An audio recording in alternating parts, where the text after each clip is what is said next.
One of the organizers, Slauzy Mogami, of Leading Ladies of Africa.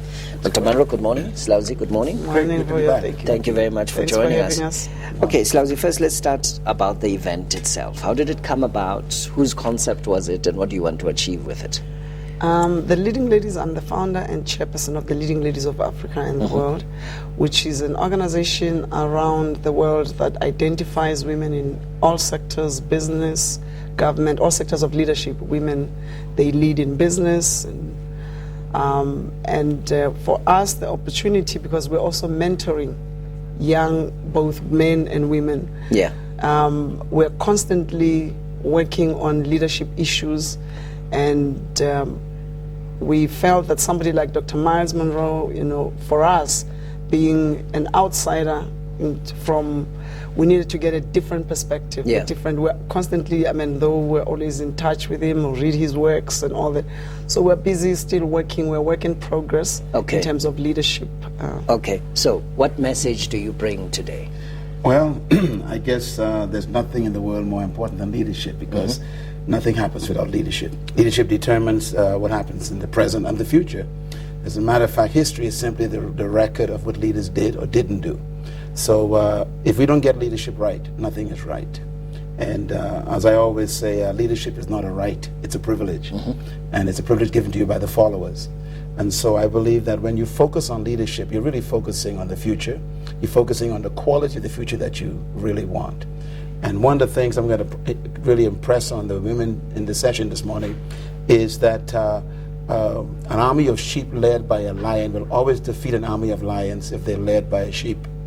And what that means is that leadership determines the quality of your followers as well. Yeah. And you cannot be better than your leader. So if you want to have a better life, you must improve the quality of your leadership. Yeah. Talk a little bit about what the embodiment of leadership is. What are the qualities today? Is it the same today as it was 10 years ago? Or is it because of the changing circumstances, the demands on leaders are completely different today? Leadership is probably the most historically studied art in history. It goes all the way back to times of Moses, where Moses himself was seen as one of the great leaders of history. My definition of leadership is very simple yet complicated. I believe that leadership is the capacity to influence others through inspiration, not manipulation. And that inspiration comes from a passion which is motivated by a sense of vision and a sense of purpose. So leadership is first personal, then it's corporate. Leadership is not something you pursue, it's something you discover. Leaders are born when a human discovers something more important than their personal ambition. Leadership is You don't pursue it? Leadership is no. True leaders do not seek followers. Leaders actually are pursuing a passion toward a purpose that gives them a sense of destiny. For example, one of the greatest leaders of example that I use is Nelson Mandela, one of your great presidents. He never sought followers. Think about it. He discovered a purpose that was more important than his private preservation and his private ambition. He pursued that purpose privately. It attracted people. So leaders don't seek followers. Followers are attracted to leaders.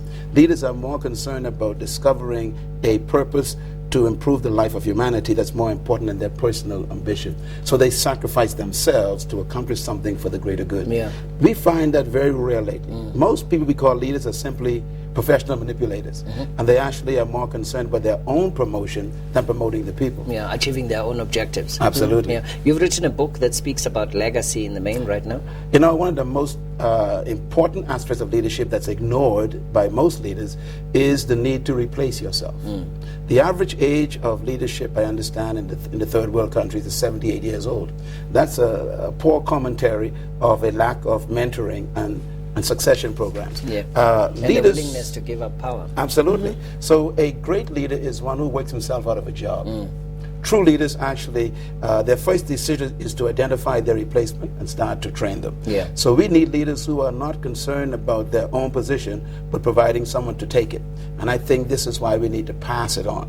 I hope that in our developing countries, we don't inherit the spirit that we actually saw in history, where people actually die in leadership rather than transfer it. Well, leadership to me is like leadership is really a relay. Yeah. It's not a sprint. Yeah. Leadership is about how do you pass the baton successfully. Okay. Yeah. Why did you choose Dr. Munroe? I'm sure you were spoiled for choice, because there are other speakers on leadership around the world. Yeah. I've been a member of the organization called the Junior Chamber International since 1988. And what they taught us there is that you could only lead for a year. So they were, in all of that, the idea is that they achieve a goal of making sure that leaders don't get stuck in the position. So you come in there, you have a vision to pursue, you get in there 1 year, you reign, and you're out of there. You give other people a chance to come. So the model as we have in democratic society now is wrong? Yeah, I think... Like now our leaders in South Africa, you can have served 2 terms, that's 10 years, or is it 8 years? 8 years, after that you move on? Yeah, we're hoping that as we mentor young people, they begin to really take on from and borrow from people like Dr. Munroe. I really, a lot of people even use him and his guides for especially I'm impressed that young people are actually following him quite. So there is hope that people will understand, both in government and in corporate, that the minute you come in, I mean, he spoke about that years ago, that the moment you come in, as you are identified, or chosen as a leader, you actually start identifying your follower, prepared to leave. And so then your objective becomes very different. It's a vision that you follow that is not about how it works. When you come in, you must prepare to understand how you can stay for longer. That's the example, though. And then you spend a couple of years trying to work on that strategy instead of making sure that what you are there for actually gets done. That's the challenge we're facing. Dr. Munroe, spirituality. I mean, you are very spiritual as a person. Spirituality, faith, and leadership, where do they come together? Where do they link? It's impossible to separate them. Any leader without a moral foundation is a dangerous leader, because all leaders must have a sense of accountability. They are accountable to someone greater than themselves. So I would never trust a leader who has no accountability to someone greater than himself, because that leader would Must it be God all the time? Well, obviously, in my conviction, it must be the Creator. Because we are not put on this planet just to make a living. We are here to actually make a difference. And therefore, we must find out what that assignment is. And our sense of spirituality is what creates our moral convictions, our value systems. It also creates how we handle people. So you think of history, historical leaders like Hitler, great leader, fantastic orator, fantastic persuader, but his moral foundation reduced the value of humans. And so to exterminate humans were very easy for him. So I think when you think about leadership, it should begin with spirituality. And you can only lead people as far as you've gone yourself. So if you yourself are not managing your own life spiritually, which creates the foundation for your morality, which also produces your value system, which produces your philosophy by which you lead, then you will have a defective leadership because the foundation is defective. So this is, one of the greatest statements I ever heard about leadership. I'll give you 2 of them. And this was made by who I consider the greatest leader that ever lived. He said, if the blind lead the blind, they both fall into a ditch. What impressed me with that statement is that he is actually assuming that it's possible for someone to be in leadership and be blind. And so without a vision, you can destroy a lot of people. Secondly, he said, it's better for you that I go away, because if I don't leave, you won't do greater works. His perception was, if I stay, I am preventing those behind me to become greater than I am. So these 2 concepts are fantastic. That you were talking about. Absolutely. Who was it? Jesus Christ, the greatest leader. All right. Now the event is at Emoyeni? At Emoyeni now, 8 for 8:30 for breakfast. It's a breakfast seminar. But and all welcome. Everybody's invited. Okay, at what cost?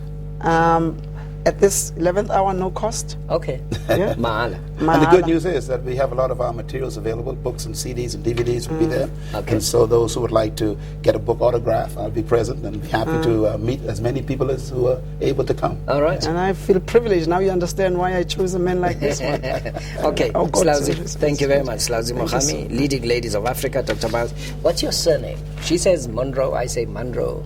Munroe.